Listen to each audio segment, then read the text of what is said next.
Good afternoon, everyone, and thank you, Graham, and thank you to the organisers for inviting me. I'm at that point where no matter how big the font is, I actually now need glasses, which is very annoying. But I'm sure some of you will understand what I'm talking about. I did not do very well at school. I grew up in a single-parent home in relative poverty. I left secondary school with very poor grades, and I took whatever course was offered to me in the UK, we have a system called the clearing system. So it was whatever's left. And I went on the course and hated it, so dropped out of that. Two people stood out in my life. My mother, who was a primary teacher, who instilled in me the love of books and learning. And my history teacher, who taught me to question rather than to believe. And was very pleased when I became Dean of Murray House School of Education that I actually managed, that she was still alive and I could go back and thank her all those years later. I returned to learning as an adult at the age of 23. I don't have a first degree. I took my master's in my 30s and my doctorate in my 40s. If I had allowed exam results and grading to decide my fate, I would not be standing here today.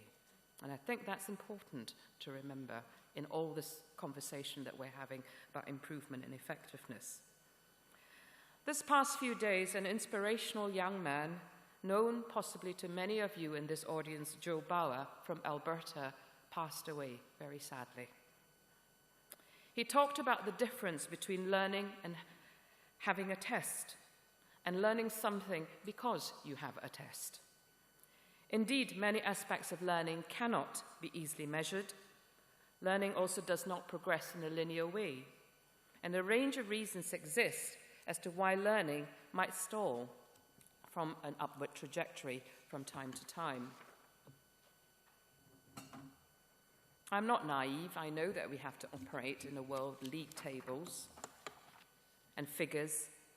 But if we have to have useful improvement, then any data must be linked to the pupil and school's contextual situations. I don't know about you, but I learn most effectively when I feel secure and confident. Then I'm able to commit my energies to what I'm meant to be learning, to be more attentive, to memorize, to understand. And that's why it's important for me as educators to constantly descale the situation. By that, I think we need to keep reminding ourselves to think about each child, each learner, rather than to consider them as homogeneous groups to be improved or to be tested. If we are serious about getting it right for every child, then we must consider the ontologies of each child and how these impact on their learning, their engagement with their peers, their environment, and ultimately their achievement and attainment. The first part of my talk, I'm going to draw on a piece of research that I've been working on for the last 2.5 years. My main area, as Christine has kindly said in her introduction, is that of race equality in education. So I will draw from that work and hope that you can see the themes I'm working with to apply to a wider group of diverse learners. In the final bit of my talk, I want to very briefly share with you what I've learned since I became Dean of a School of Education in terms of leading for social justice.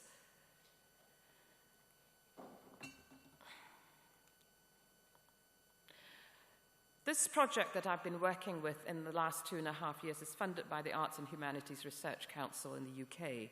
And it was led by my colleague, Professor Peter Hopkins at Newcastle, and I'm the co-I, together with Gurchetan Sangera at the University of St Andrews. Kate Bottrell was our research fellow, and she was from Newcastle as well. The title of the project was looking at the everyday geopolitics of minority ethnic young people in Scotland. And we use the term geopolitics, everyday geopolitics, to mean how international, national, and local events shape the everyday lives of young people. It was a fairly large piece of work. I think for a qualitative piece of work, we interviewed 382 young people, so I think it's quite large and therefore significant. Good gender balance.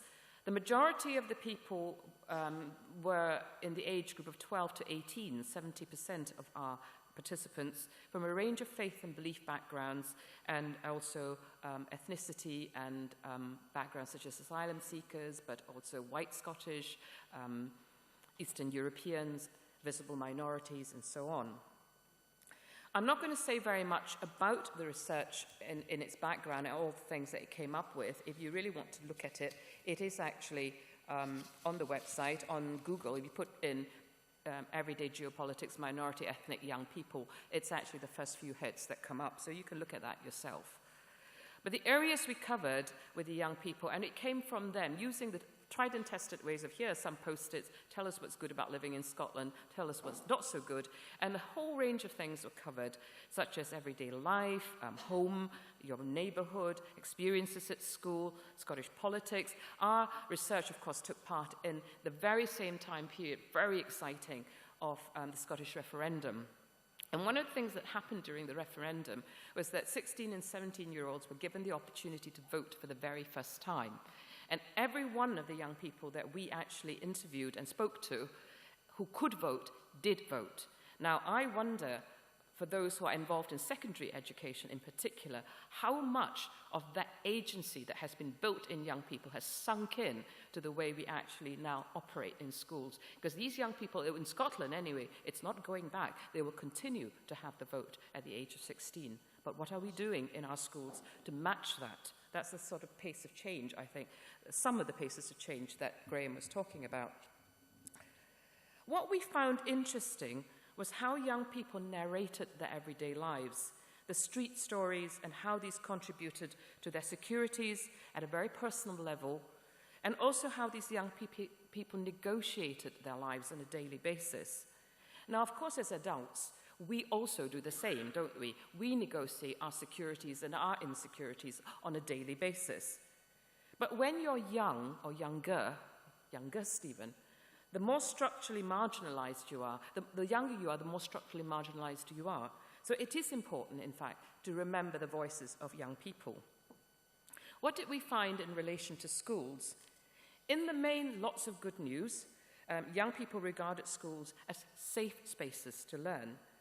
Now, Giddens, when he uses the term ontological security, uses it to mean when we have a sense of security that there's continuity and order in events. And I guess that's what schools do, by and large. They give continuity and order in events. And actually, that's a good foundation to start with. However, our study did find compelling evidence that feelings of securities were blighted every day by everyday insecurities. And for this cohort of young people, there were issues such as encountering racism, Islamophobia, alienation of being othered. And young people tended to then become silent, or they self-silence themselves about talking about these experiences to avoid putting themselves into spaces that might generate confrontation with their peers, with authority figures like their teachers, and also with members of the public. There was a tendency for young people to dismiss what was happening to them on a daily basis as inconsequential. Oh, it's water off a duck's back. It does not matter. But actually, it does matter. And geography matters as well. Take the story of Shera. Shera's a male. He is British, Indian, Sikh, and he's come from London to live in Aberdeen in Scotland. And he said, when moving from London to Aberdeen, I was a lot quieter. A lot. I wouldn't speak as much. I wouldn't say too many things. And I walked and stayed out of certain conversations simply because it could associate myself with something that could be related to, well, anything. I mean, people look at me and I have a turban. I've got a beard. So they would normally associate me with someone who's highly religious or possibly a religious extremist or whatever. So I tend to stay away from those kinds of topics and stuff like that. Then there's the story of Tylo. Tylo is in Glasgow. Tylo is a Scottish Algerian Muslim boy of 16 to 18, and he goes to a very multicultural school in Glasgow. And he was very reticent to label himself as Muslim or Algerian due to anticipation of bullying at school. I don't mention it too much because people get kind of judgmental about it. And they find out you're Muslim and not just another religion, they can kind of not befriend you, which, I mean, I guess it's a bit sad, so I don't really mention it too much. I kind of act as if I'm normal. That's a really strong statement. I mean, I'm not saying that I'm embarrassed, but it's just that people can become very different and kind of bullish in a way with their views. From the narratives of this study, it is clear that young people, if they are different, and that could be any difference, and in this case it's on ethnicity and religion, feel the pressure to conform or to be anonymized or risk feeling visibly out of place. They fear being misrecognized, misunderstood, and teased, leading to assimilationist behaviors that they think will be more likely to be tolerated. I want to bring in here the concept, which are probably familiar to some of you in this audience, from W.E.B. Du Bois, the concept of double consciousness. Du Bois used this phrase in 1905 in his book, The Souls of Black Folk. While Du Bois used this phrase to refer in relation to African Americans and how African Americans will have two thoughts, two identities, that being the Negro, because that was the term of that time, in 1905, and that of being American. This constant awareness of who you are and how you're perceived by people who are looking at you. And you walk this tightrope, often not reconcilable, and you often end up downplaying the identity you realize might be more contentious, unacceptable, and disruptive. So this idea of double consciousness can apply to any group of people that's minoritized or in a powerless position. If you then have this dance in your head about who you are and how you're perceived constantly, then I wonder how effective your learning is, because surely a lot of your energy is spent mediating those thoughts. And so I would suggest probably not. Another issue that came up quite strongly in our research was that of misrecognition. So take this group of young girls, as there was a school focus group, Sikh young girls, and this young woman said, I remember when I first, one of my friends 2 years ago, she was like, what are you? Oh, I'm Sikh. She said, what, like a Muslim? No, like Sikh. And she was like, is that not the same as Muslim? I thought, oh, God, no. And she was like, I don't get it, so you're a Muslim. No, people actually think if you're brown, you're a Muslim. And I was in school, and it was 2 years ago, and she was like 15, and so she goes on. And she laughs about it, and she says, oh, well, these things might change, but, it's still there. And I want us to pause and reflect on this quote. Does the misrecognition matter in relation to the learning environment? Maybe if this was a one-off, then it does not matter. However, if it happens repeatedly, then it is no longer trivial or light-hearted. And our study was full of examples of this kind of misrecognition. So here's Donald. Donald was repeatedly, Donald's a Catholic, but is obviously brown skin, doesn't look Catholic. Most people actually do think I'm Muslim. Like our RE teacher once thought I was Muslim because of my skin color. Then, when I first came to this school, some of my friends, they were shocked I was Catholic. They thought I was Muslim as well. Now, Donald was repeatedly asked during his school years of how long he had been a Catholic. Were his parents Catholic? His authenticity as a Catholic was repeatedly questioned, as were his parents' religiosity. Now, okay, don't take Donald's word about it. There's a group of African girls, again in a school in Scotland, participant 1. Every time it happened to me in the school, I'll get my lunch and the woman, the dinner lady, will say, it's not halal. And I'll say, it's okay, I'm not Muslim. And participant 2 goes, I know, I get that all the time. And participant 1 says, it's okay, I understand, I get it a lot. But most of the time in the school, they'll be like, why are you not off for Eid? I'm not Muslim. That's about misrecognition. Now, however you wish to analyze this, regardless of the level and nature of these encounters, they do all involve some form of discriminatory exclusionary reading of other. Now, there are dangers of repeatedly encountering misrecognition, and Charles Taylor, writing in 1994, said that misrecognition can cause real damage, real distortion, if what is mirrored back is to confine, to make invisible, and worse still, to demean. Those who question and keep questioning are exercising some form of power. As though to say, you're not quite one of us, who are you? Every time someone is placed in the position of other, there's a denying of equal status. Participants' experiences of being made to feel different differed in frequency and intensity in our study, but all involved a reading of not one of us. So as you move into your very exciting couple of days, considering how school systems can foster conditions for effective learning, do remember Tylo and Shira and Donald, a group of African girls and Sikh girls. These voices were only a drop in the hundreds of voices that we captured in our study. So some questions to reflect upon. What impedes parity of participation for diverse learners in your own context? And I'm not giving you answers for this because there's no standardized answer. That's the point. You've got to find out for yourself. What institutionalized value patterns would need to be in place to enable and foster parity of participation? Is there a culture where pejorative views of young people and associate characteristics are explicitly challenged?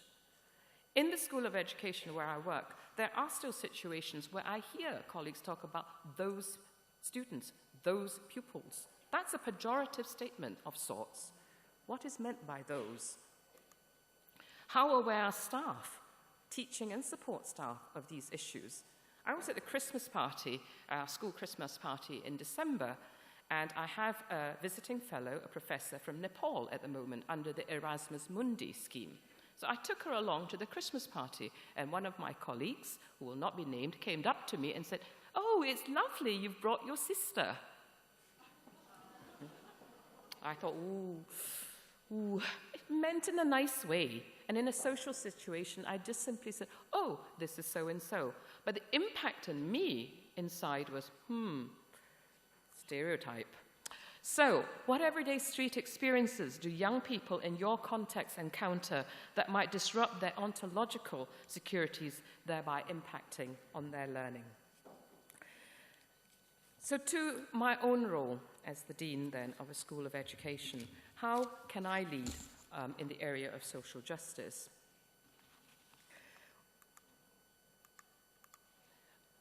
I think it's important to talk about these issues all the time and to challenge discrimination. It's not just about talking about inclusion.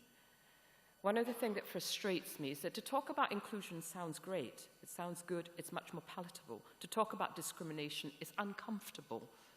But how do you include if you do not first find out from those individuals how they are feeling excluded?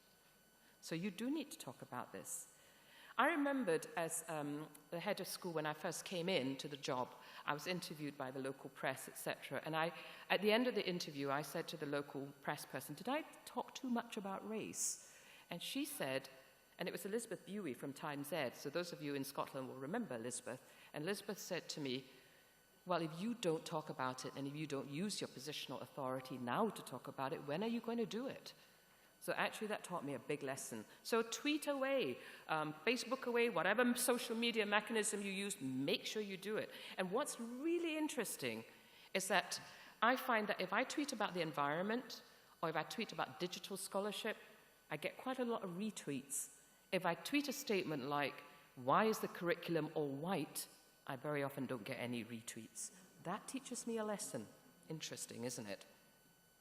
But we do need to have an understanding of how power and privilege works in society, but also in our schools as social institutions. The fact that nothing bad is happening and everybody's getting on well is no indicator of justice. So we need to constantly look for who's at the table, whose voices are unheard, who's not there, and who is speaking on behalf of who. Understand how different issues intersect: poverty and ethnicity, gender and religion, poverty and sexual orientation. I mean, the combined list goes on, but actually that is how our young people saw themselves. They didn't see themselves as only one particular type. They code switch several times in the course of an hour, in the course of actually even the conversation.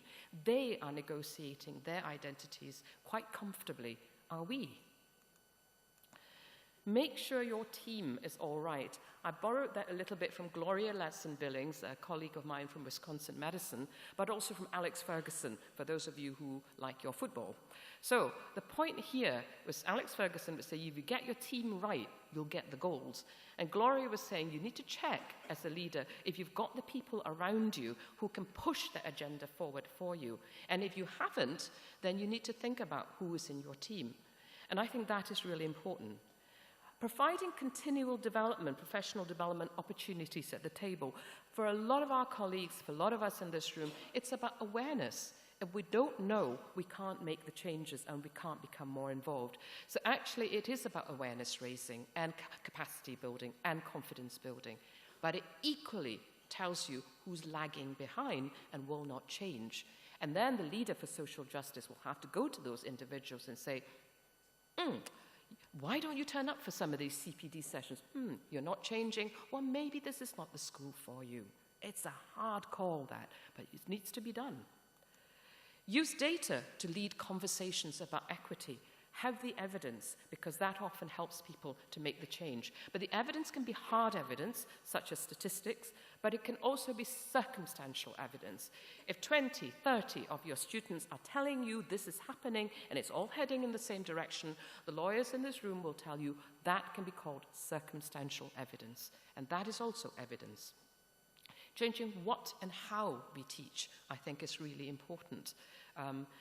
Is there a normative view on things?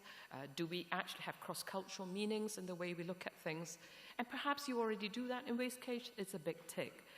I bet my bottom dollar if I were to ask every program director in my school whether they're already embedding social justice, they'll all tell me yes.